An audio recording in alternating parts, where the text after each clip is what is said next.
Molt bon dia, salutacions. Avui és el Dia Mundial per prevenir l'explotació i l'abús sexual infantil i val la pena recordar que un de cada 5 nens i nenes pateixen algun tipus d'abús sexual abans dels 17 anys. La majoria dels abusos, un 70%, 7 de cada 10, passen dins de l'àmbit familiar.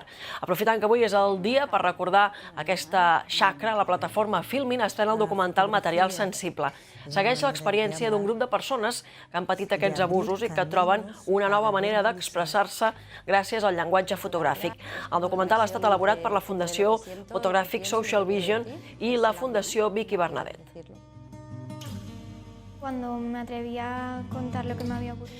Precisament, Vicky Bernadet ha denunciat en una entrevista aquí al 324 que els abusos encara són un tabú entre molts adults i la qüestió incomoda, diu, fins al punt que fa més difícil a qui els pateix o els ha patit poder explicar-ho. Sempre hem de creure el relat de la criatura, perquè una criatura fabula, menteix, imagina, però mai amb una cosa d'aquestes. Sempre serà amb coses que en puguin treure un profit.